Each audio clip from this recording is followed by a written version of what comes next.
All right. Yeah, I am Joseph Lind. I am the American Sign Language instructor over at Reedley College. And uh,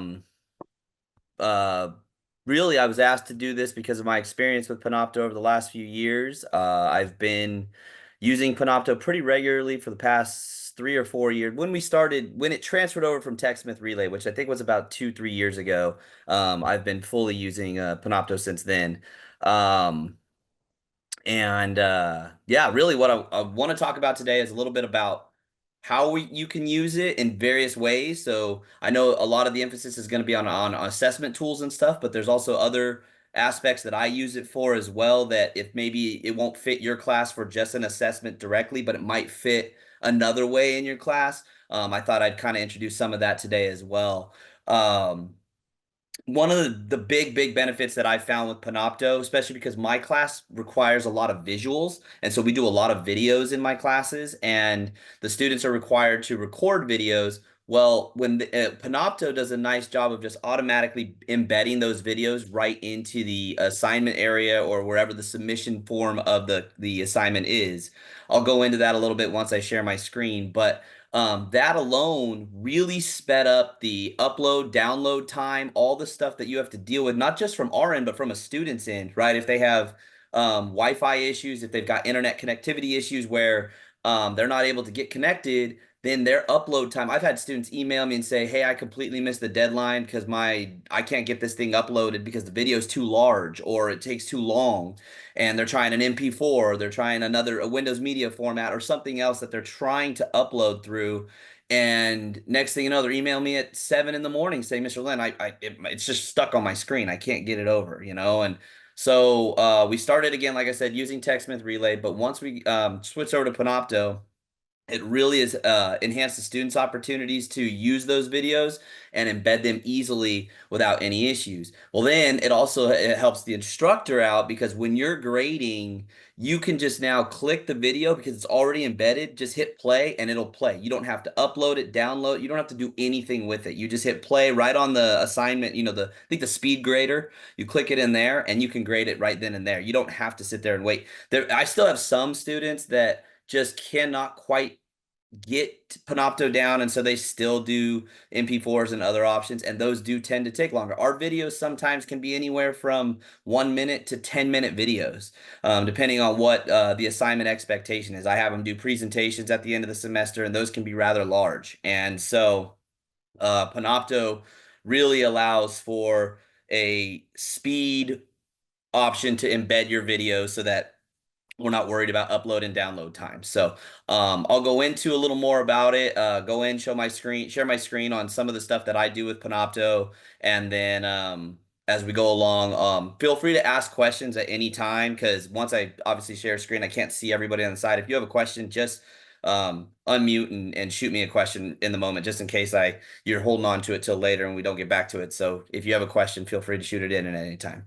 I have a quick question. So for Yeah. instructors, we can upload a video into Panopto and it makes it into a Panopto video. Yeah, I'll show you And what I do with mine. So yeah, some of can my students stuff do we've that? done on green screens, but lately there's all other ways to do it where you can just literally. So I'll show you. Let me share real quick. I'll show you an old one I did because I was gonna plan to show it anyway. Before I started using the green room, which I'm gonna plug for Amanda in a little bit too. Here we go. I used. Can everybody see my screen? Okay. Uh-oh, why is this? There we go. All right, so this was the old way that I used. Look at that hair and beard. So this was the old way I used Panopto. I didn't use a green room. I just literally recorded the video myself and then just added subtitles and stuff, right? So there's an option here you can click to add your subtitles if you don't want your subtitles on. Some of my classes I require no subtitles for the students. So but again, you can see I basically just recorded this directly in Panopto and then just embedded it right into, I think this was part of a lecture or discussion board post that I was doing it for. So I wanted to show that first because that was originally how I was doing a lot of the lectures. And then over time, Amanda obviously created the green room that we have on campus now. If you don't know where that's at, it's in the tutoring center. And that's really opened us up to doing some more fun and interactive stuff. So let's go here. Yeah. So we'll go in here.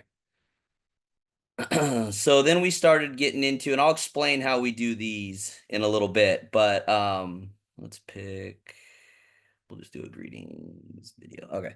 So then we started doing stuff like this. So obviously you saw what I did in the original video. Then we started adding a lot more fun and interactive type stuff. So we would have our vocab lesson, right? So then there'd be somebody on screen signing the vocabulary, while in the background, we've got a whole interactive type um, way of making it more entertaining.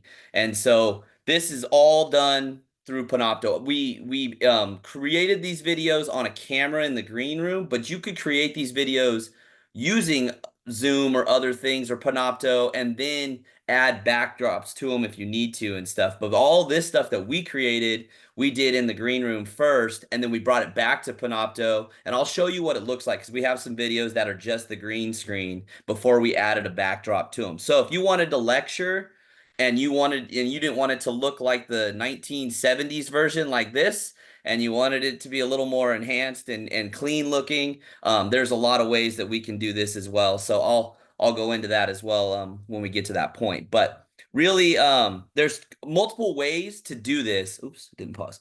Multiple ways that we can, does not want to pause. There we go. Embed videos. Some of the stuff that I like to do is I just like to create my header or whatever I'm going to put it in. So for example, let's, you know what, let me go into I have a shell on the side. So a lot of what I do, Amanda created me an ASL shell. So it says here ASL1 OER. So that's basically where we put all of our videos in. We do everything in here, and then I bring them over into my actual courses.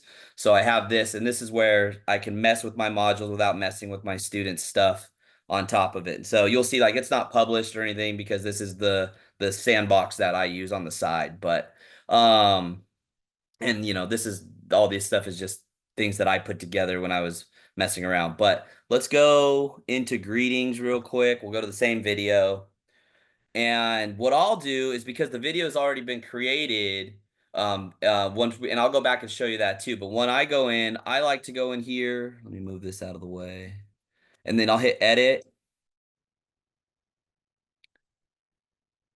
And so once I'm in here, this video has already been embedded in here. But if I want to add another video, I'll just come down here and then tools. My tools will already have Panopto here. So this is where I go. So I go tools down to apps, and then I go right into Panopto video. But that's because I use it so often that it's just become kind of my, auto featured one there that I go to. So it's already there. Now there are other ways to do this. This has just become the way I do it because it's just become a faster way, because I already have my course content already in there and what I want. So then I just go back in and plug these videos. So then we have a folder.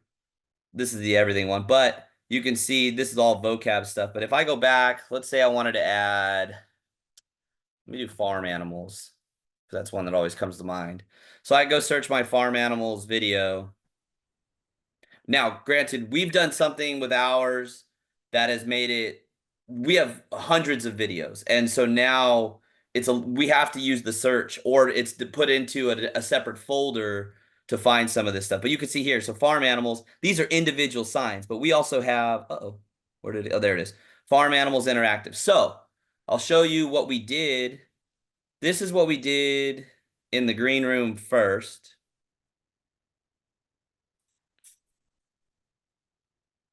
Yeah, there we go. So we did this first. So you shoot this.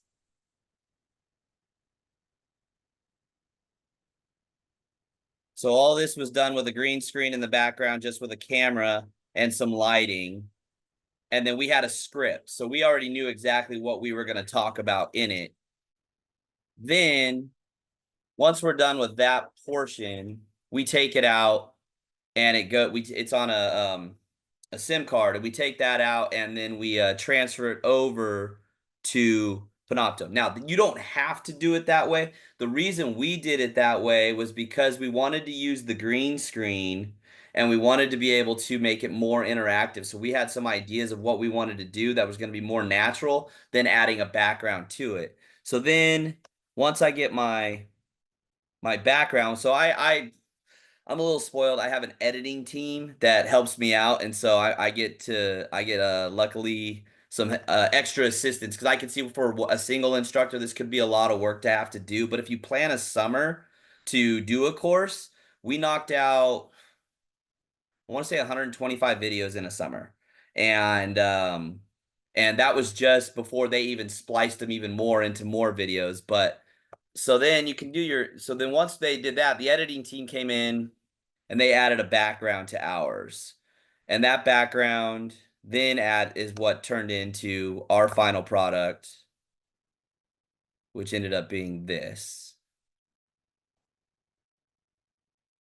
Right. So same exact thing. He's on that same green screen you watched earlier, but the edited team came in and either through some of our videos they used AI, some of our videos they used some Creative Commons licensing to add the stuff in the background and make it more interactive and more fun and stuff as well. And so this is just the vocab stuff. This isn't even the assignments. I'll get into all that stuff as well. This is just basically how we started creating our video. This is actually the first video we did. And finalized. But yeah, so there's this is one avenue to how you can create your videos for Panopto. The other option is there's a Panopto video tab.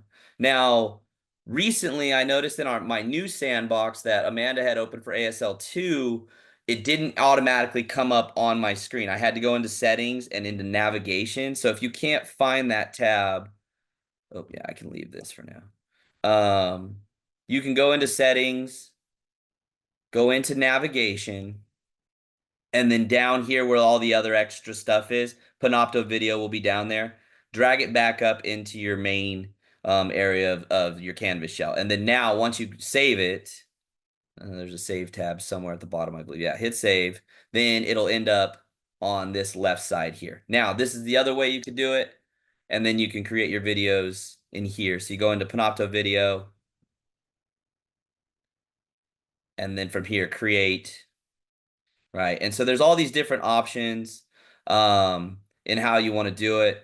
I'm not going to record it right now, but so basically once you hit one of those, it's going to take you to a new screen that asks if you want to do a screen capture or if you want to record just you by yourself. And then you basically just hit play and it'll say 1, 2, I think it goes up to 5 seconds, and then it just starts recording. And then when you're done, you can save it. And then when you save it, you can save it under various folders. There's a My folder, which is where you really want to keep it because, as Amanda and I have talked in the past, sometimes it can get lost and then you're trying to find it. And so if you set it in a folder that you have, the everything folder works kind of nice for me right now because there's so many of them and we're still moving stuff over. We're basically building a dictionary right now. And so it's, Joe, can uh, I just want to interject real yeah, quick yeah, yeah. Go just to ahead, add some Amanda. clarifications. So the Canvas folders are fantastic if you're doing one-use videos. So if you're Right. doing announcements or pertinent to just that one class, because those videos will be housed then with that one class. And so if you're doing any type of instructional video where you want to reuse it in any of the other courses, make sure you go into my folder and put it into another folder or just my folder because it's really difficult to get back into those Canvas folders. So that's your tech tip of the day. Yeah. And so Amanda's still my go-to when I run into barriers at times, but overall, like I said, it's really pretty easy to use. Once you create that video, it's going to give you an option to either embed it, you can file it away so that when you're building it for your course, however you're going to do it. But I'll show you some of the ways that I use it just outside of lectures. So those that was one way I use it for lectures.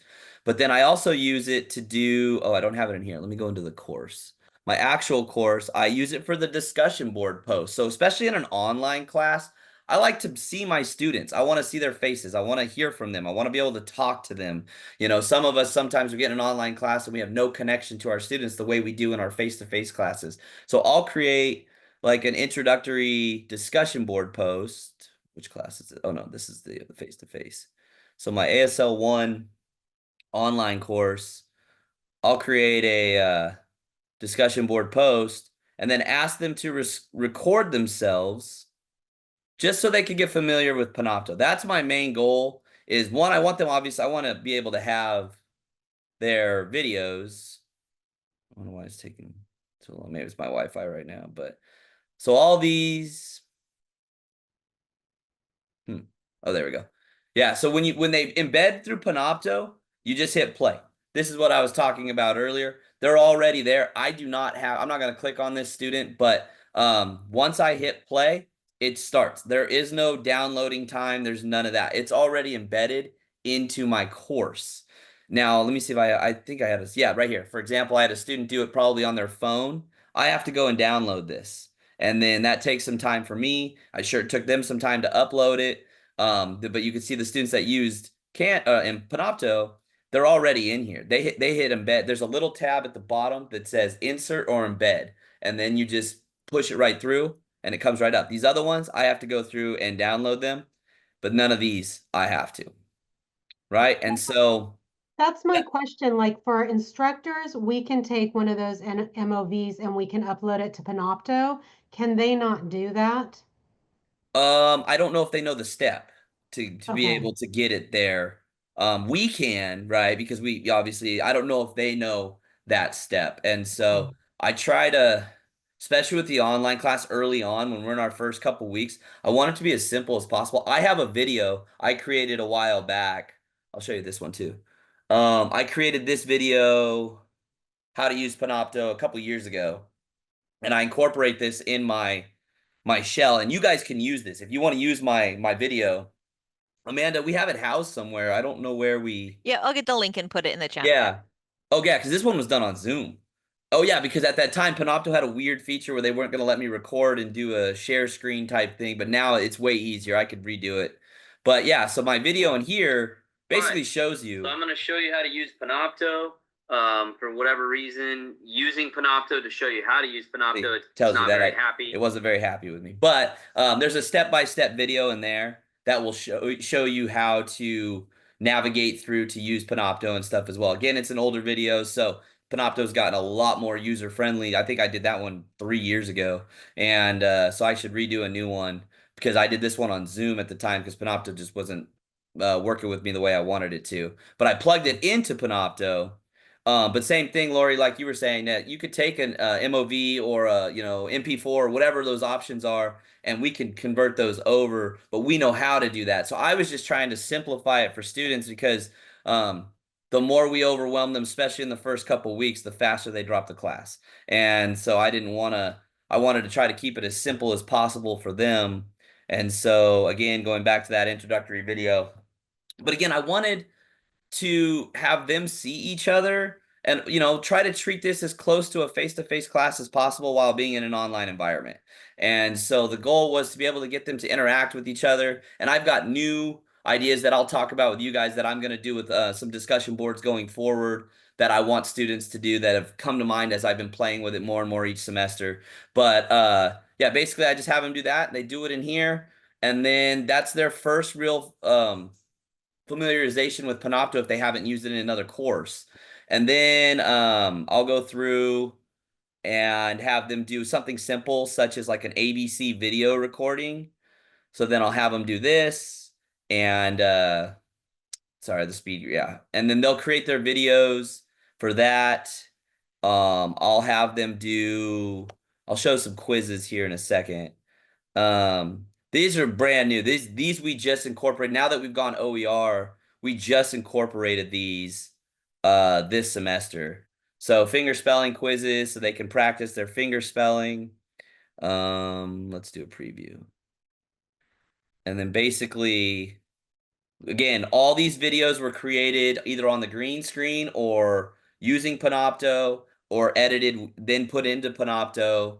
And then we built the quizzes and then put these in. So once you build the quizzes, then you can go through, you can see the signer, they're signing whatever the word is supposed to be. Then you go through and you click it here, you get the answer, you do the quiz, the finger spelling quizzes. So those are the finger spelling quizzes. Again, you can incorporate these in various ways. It doesn't, obviously, ASL lends itself better to visualization, right? The language as a whole is a visual language, so videos and stuff work really well in our class. But like I was kind of throwing some ideas at Amanda earlier today and stuff and thinking about if you're a history instructor, for example, when I did the farm animal videos, or if you're an instructor of some other content that you can make it a lot more interactive when you're doing your lectures, right? If you're doing a lecture about an old battle back in history, right? Maybe World War II or the Civil War or whatever war you want to talk about, they could plug themselves almost in the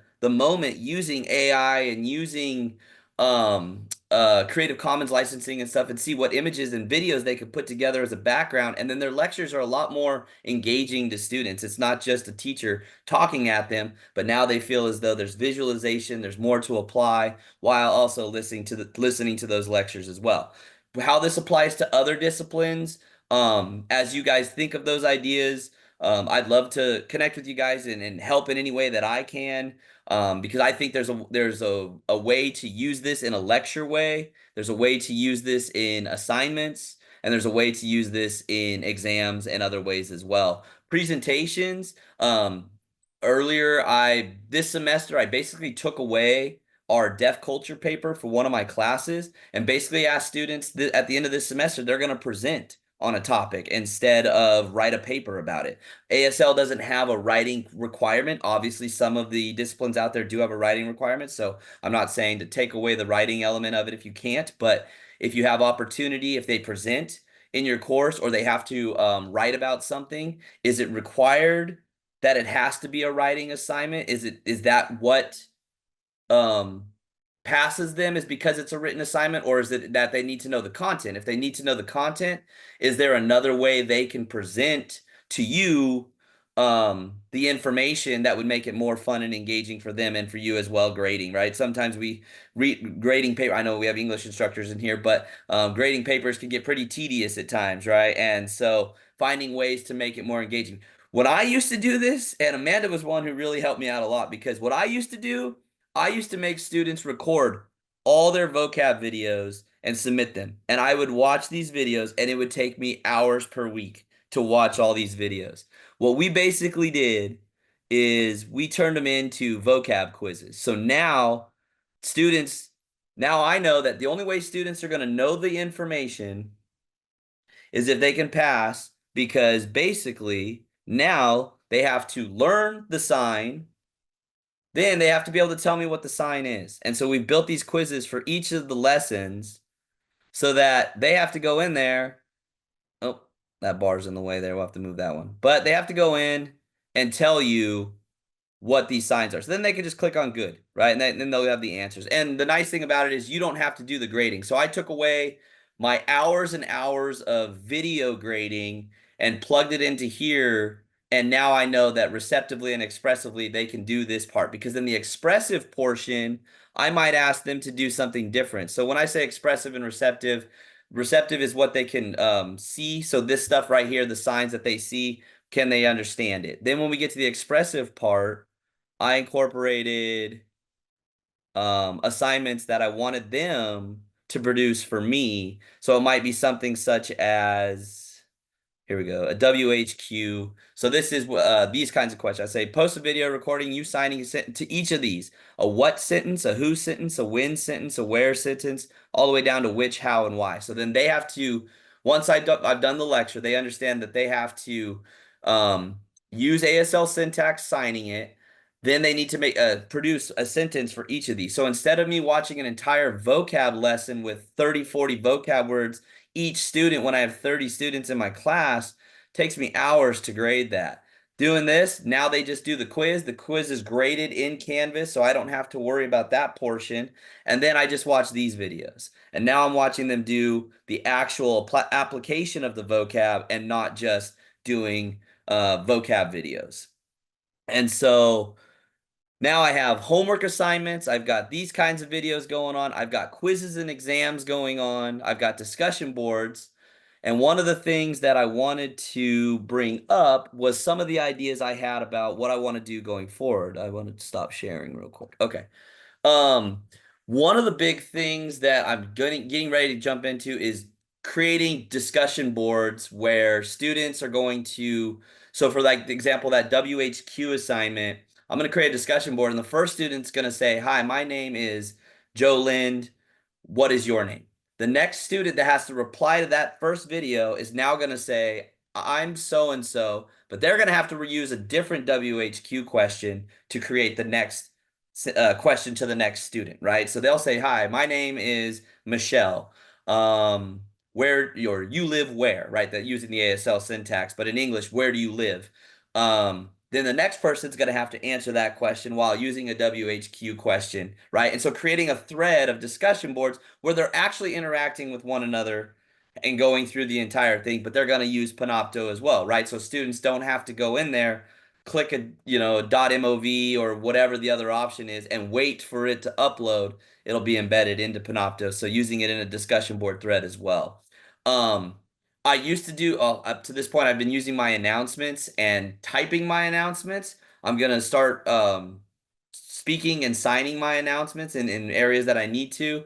So I want to do a lot more video stuff, more of me on the screen, less of the words on the screen. And that's kind of the goal, is to make that class feel as though when they're done, they have an idea of who I am. I'm not just the online teacher on the other side of the screen, that I'm actually a human being and that they're human beings, right? That they're not just students on one side of the screen trying to get, their work done, that we're actually having an interaction with each other. Because one thing that I pride myself on with my face-to-face courses is I get to know all my students. By the second week, my goal is to learn all their names.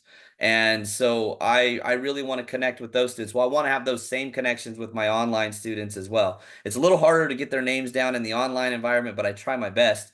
But again, opening that avenue to those areas as well. And so that was really important to me, being able to have those connections in a more face-to-face environment that's not quite so demanding of I need to be here at 2 o'clock every single day, but I still can have an opportunity to interact with my instructor via Zoom or Panopto or whatever we're using.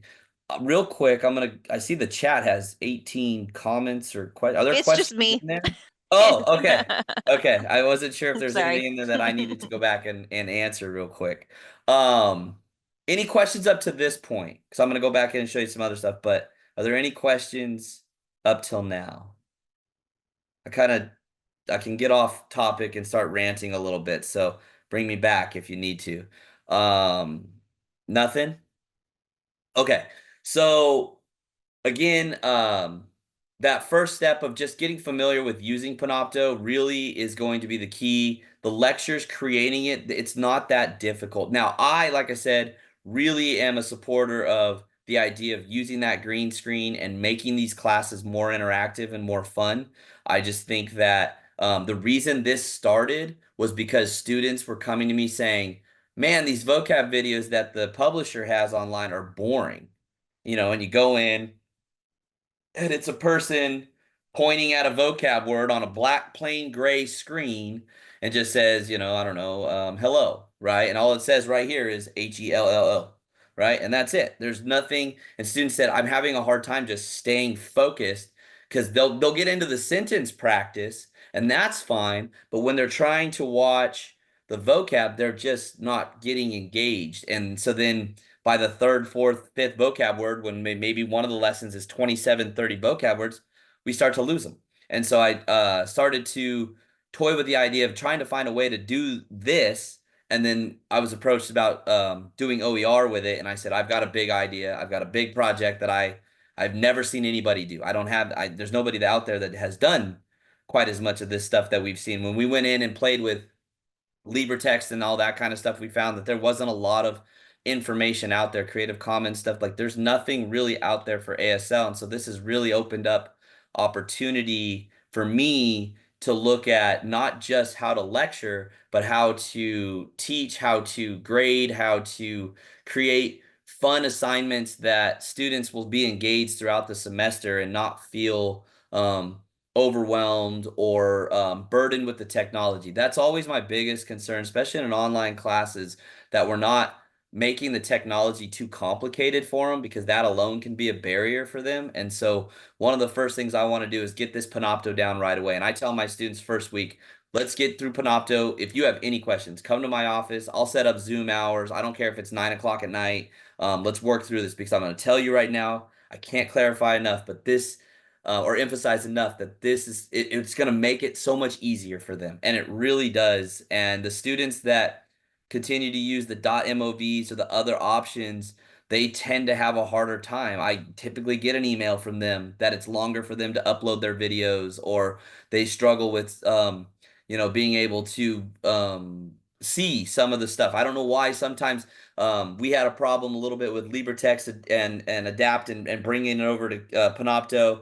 We were never really been able to pinpoint that. But as long as you're creating it in Panopto and then in Canvas, it seems to be going really, really well. I've had zero issues within there. Now, bringing it from an outside source in, there may be some barriers, but there's always time to diagnose and figure that stuff out if you need to. But like I said, if you make it in Panopto using the two features that I use, I like to, because I'm basically building it direct, like Amanda was talking about, I'm building it directly for that specific topic or that course. And so I'm okay building it in a way where it's only going to sit right here. That's fine with me. But if I have other stuff that I want to play with and put in other areas, then it goes into the My folder and in another area that then I can access that. We have a really, really big project. And so a lot of that stuff can get shuffled around real easily. And so we're trying to align that stuff and make it easier so that it's easier on the instructor, but also when we plug it in, that it's easier for the students as well. So, and that's the big goal, was to make Panopto accessible and so that the students can use it and then realize how easy it is. And so now they can use it on their phone, right? There's no Google. I think TechSmith Relay had the Google Chrome Smart Book, whatever issue that, almost every Chromebook has problems with, but they couldn't use that. And so we had these barriers with TechSmith. And when we got to Panopto, we were able to make it easier on them. They can do it on their phone. They can do it on all the, and then the nice thing is it's integrated right in Canvas. It's not an outside entity. It's in Canvas. They can use it right there. We can use it right there if you're trying to build assignments. And then again, like I said, it makes the grading so much faster. When it comes to the assignments, building them are not difficult. Just thinking about how you want to go about it, how you want to create it. Again, like I said, if you don't require a writing component, why not find another way to make it a little more fun for the student to present the information that they're learning? Does it have to be in a written format? Probably not. Now, for certain classes, there's a writing requirement, of course. Then please don't you don't have to take that away. But even in an exam, you think about, why not have a part in your exam where you um you read the question, right? You have the question written out, but at the same time, what if you voiced your question, right? So let's say, I don't know, I'm trying to think of something.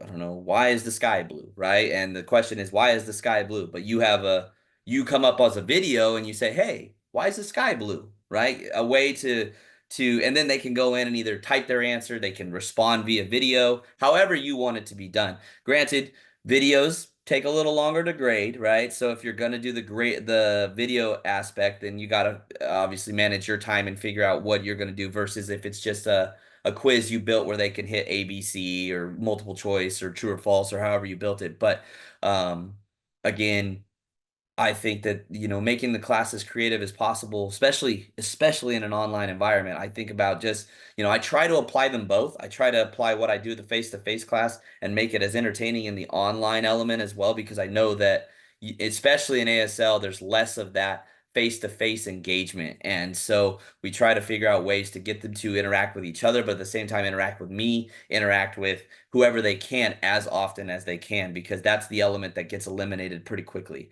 And so by the students in the face-to-face class, we require them to work with amongst each other quite a bit. And so that's why I've come up with the discussion board idea, trying to think of other ways to partner them up where they have to practice their sentences, record themselves, post them. And again, Panopto, the reason I emphasize Panopto is just that ability to not have to worry about upload and download. It's literally record it. Sometimes, depending on how large the video is, it takes a little while for it to kind of work its way into Panopto, but it's not a 3-4 hour drag on process. It's maybe a couple minutes. I'll walk away real quick, go, grab a snack or grab something, come back to my computer, and it says your video is ready to be embedded or something. And so then it's ready to go. It's not, don't worry about it being super long. But there is, if it's a larger video, obviously some of us are going to lecture our courses, and some of our lectures might be 30 minutes, 45 minutes, an hour long. Those might take a little bit longer to get in there. But once they're in there and they're in that folder, I mean, it's easy to navigate and use. And like I said, I mean, taking a little bit of time in the summer to create a few of these, or even if you're in weeks 1, 2, and 3 of the semester and you're creating weeks 15, 16, 17, and 18, you have time to get that stuff done as well if you need to, and get that taken care of as well. So, but again, just being creative, trying to figure out what it is that I can use it, how I can use it, the quizzes. Again, I like to have now the more interactive stuff with my quizzes. And I'm even going to do it with my deaf culture class. My deaf culture class is a lecture course. I haven't built the stuff for that yet, but that's a lecture-based course. And so what I'm going to do in there is my exams are going to be done in sign language or in spoken language, right? That class doesn't have a sign language requirement. And so I'll do it in sign for my deaf students, and I'll do it in sign and spoken language for my hearing students. And I'm going to present the exam that way. And so it'll be spoken to them, and then they can respond via video or they can respond through the written portion of the test. And so just trying to find different ways to be creative with that. When it comes to, again, like I said, the discussion board, the homework assignments. So I'm trying to think of what people do in other classes. I was trying to think of math. I don't, as a non-math expert, I don't have any ideas of how we can apply math using Panopto. But the lecture portion I could see. But when it comes to the assignments, um, I'd leave that in the hands of the math people. Well, I'll actually chime in because I do know that I think it's Veronica in math who Yes. uses Panopto for students to be able to record um, solving problems and as a way to demonstrate their knowledge. And so that's great. If students aren't able to articulate it written down, they're able to verbally say it, and that's one way that they can demonstrate their knowledge. Right. So again, didn't think, as a non-math expert, not thinking about that idea. But even in English, I'm sure there's times where students have to write about a book, right? That they, and I understand the writing component, no question. I understand that aspect, but maybe there's a way that they can also present that information without having to write it down. Maybe not for their big papers, but in another way where they can create presentations about things using Panopto and stuff as well. And then instructors, when you guys are doing your instruction using Panopto as the lead tool versus trying it in Zoom or somewhere else. Nice thing about Panopto is then you don't have to do, there's not an extra step, right? It's already done in Panopto. You drop it in Panopto. And then if you wanted to do again like the backgrounds and stuff, like even for some of my stuff, I'll go back and share real quick. Some of our stuff has all that interactive stuff on it, but then there's stuff with simple backgrounds, right? So going back to the finger spelling quiz. Oh no, you know what? Let's go back in here. So you'll see even when I just go in here, we just use simple backgrounds. We just use like a chalkboard type background so that even if you didn't want something too busy going on behind you, but you just didn't want to have a boring screen, I mean, we just added like this chalkboard type background to it so that it just had some, different backdrop on there. So there's these with that option. And Joe, whenever Um, you're ready, I want to show some of the analytics opportunities that instructors can see in Panopto. I just want to yeah, make yeah, sure. yeah. Go if you want to go for it now, go for it. Okay. You guys stop sharing. Oh, yeah, let me get out of here. No, I'm not going to give up my screen. I just wanted to share some of the analytics when you utilize Panopto that you are able to capture from your students or for yourself, depending on what your share options are. So this is just the landing page when you're under my folder. There's a couple of things that I can see as an admin, so don't freak out if I search and all the videos come up. It's just because I'm an admin in Panopto. So I really like disaggregating my Panopto videos or excuse me, sorting my Panopto videos into different folders. And one of the many reasons I like to is because the statistics I'm able to get when I do that. So you can see I'm logged into Panopto, and if you hit this little button right here, it's going to give you some really cool stats. Now you can get stats on each individual video, and I'll show you that in a second. But here's how you can just get an overview of all of your different um, folders that you have. So if I want to take a look at my ECE 30 folder. Then I can see here are some of the downloads that I have, the average minutes, and all of those different stats. So I don't want to go into too much detail because I think it's a lot of fun to play around with. But let me just show you some of the stats you can have on individual videos. Now it's going to be a little bit misleading because I always set my share to anybody with the link. And when you do that, it makes it so they don't have to sign in. So all of the stats come across as anonymous. So let me see. I don't know if I have one recently. Sorry, I should have thought about it. So under each video, if I'm in Panopto, I do these three little dots and I go to stats. Oh, and nobody watched that one. Let's go one that maybe possibly watched. So let's see. It's going to be depressing. Nobody's going to watch it. So here, because I have the stats set to, or excuse me, the link share options set to anybody with the link, every user is going to be recorded as anonymous. Now, if I change the link to a user has to sign in, then under here is going to be all of the students who clicked on to view the video. Now, there's pros and cons. If you want to get those stats, of course, that's one of the pro. It does make it where students will sometimes watch it without logging in. It creates just an additional uh piece of technology they have to navigate, and ergo you have to navigate. So just remember that. But you can get these views and downloads, unique views, minutes delivered, video duration, minutes average completion.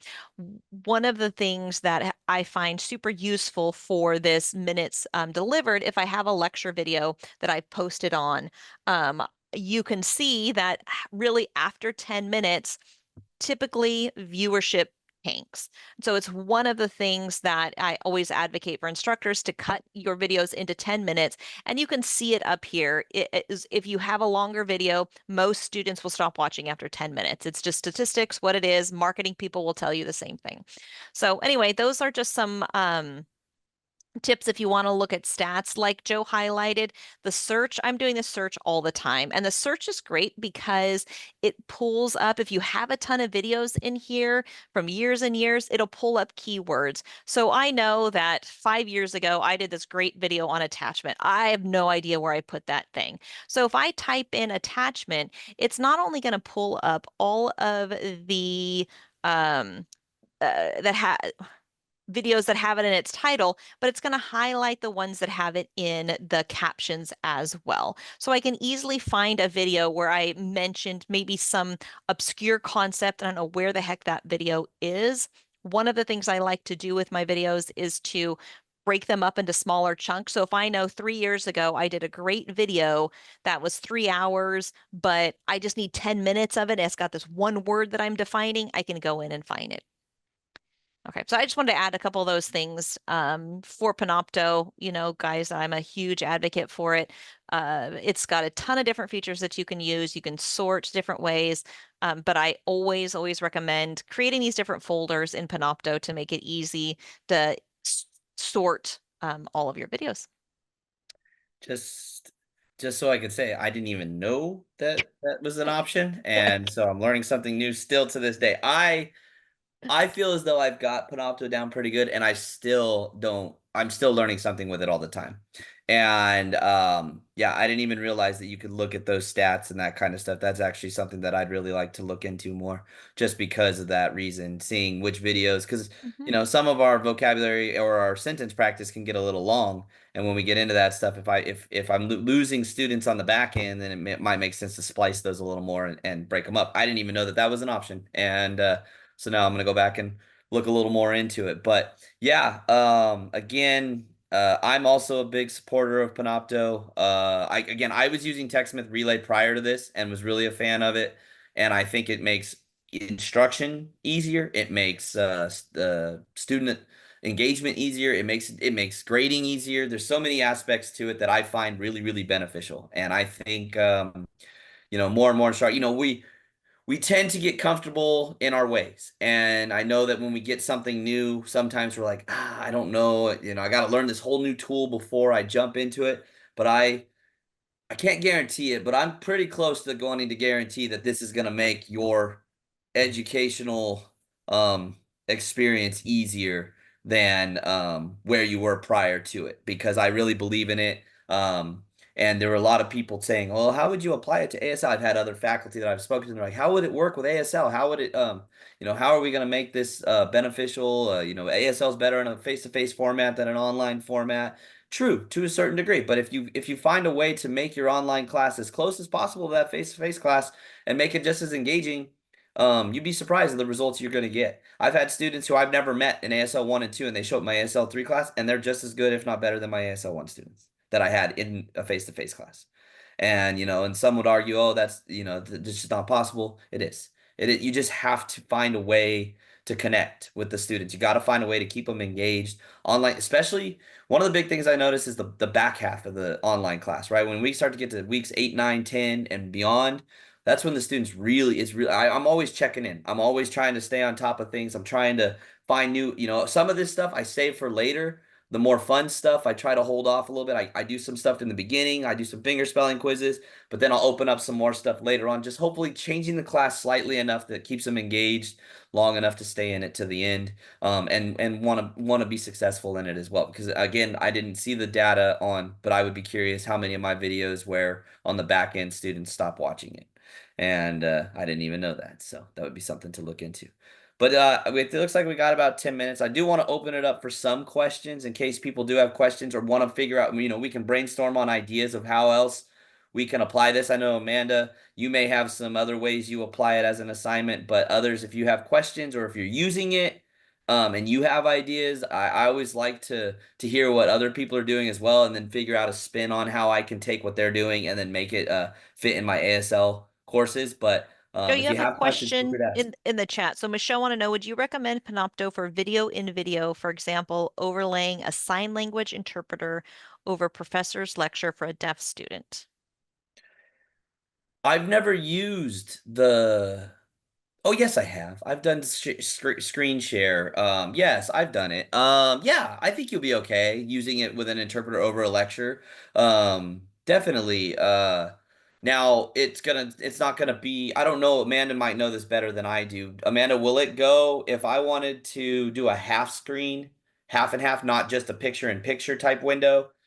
And I wanted to have the lecture maybe to my left and I'm interpreting it from the right side of the screen, will it splice it like a 50-50? Or is it only a screen share type picture in picture? Hmm. I know in the past it's always been a smaller window of me with, There are some options, and I don't want to get too complicated now, but when you're recording, you can have two streams of videos in, which create some additional inform there you go. options in Yeah. Panopto to be able to do that. So it allows the student to toggle between the streams. So that's how I would recommend Yeah. doing it. Michelle, you guys get the lecture prior or like with an online class, you get the lecture and then you impose it or superimpose like an interpreting onto the lecture. Is that how you guys do it? What do you use right now? Zoom, Zoom. and then Okay. upload it to the cloud so that they can choose what they want to see. Okay. Yeah. Yeah, I think it would work. I'd have to go back and look and see. I'm not sure how big the screen is and, but I'm sure there's a way to make that work. Other question? No, I'm just Yeah, trying to oh, think of go how I can use it in my class. I did videos one time where they had to, instead of a discussion board where they discussed the book, they made videos. yeah. But I like the idea of even in an introduction, even in an English class, of having one person introduce themselves in a video and then the person underneath them responding back and kind of doing it that way instead Yeah. of saying, oh, just pick two to respond to. It's like look for the last one uploaded and respond to that or something. Yeah. Right. And that was kind of my thought on it. We've all been in classes where we've done do an initial response and reply to two peers or however, and we've all done that. And it works. I mean, it's fine, but I just tried to think of a way that would be a little more fun, more engaging, more interactive. Now, what do you do? Like, do you watch them and respond back too, or do you just leave it? Because I always respond back to that first discussion board, but Right. in the grading thing or So something. I hadn't started this thread thing was something I thought about while I was building this class this semester. And so it's something that I went, oh, I'm going to do this. So next spring, my goal is to what the plan is to be is to have the initial response. And then my reply is going to be probably to the entire thing as a whole. Okay. I don't think I'm going to go through and reply to each student. What I'll do is I'll watch them all and then answer, maybe I'll pick 5 or 6 questions Mhm. that they asked, and I'll respond to those 5 or 6 questions of theirs as well. And they can watch mine with all the questions responded to Yeah, that's a or good idea. replied to. Yeah. That's, or And just even so summing up or something, or just doing a general, like, yeah. yeah, and again, like I said, I mean, I think it's great for, I know it's a little different in English because of the writing element, but for classes that don't have that writing requirement, if you are requiring a paper, maybe finding a way to not have to require a paper and make a presentation out of it, might be a little more fun for them than to have to sit there and write a, 5 to 7 page paper on something that.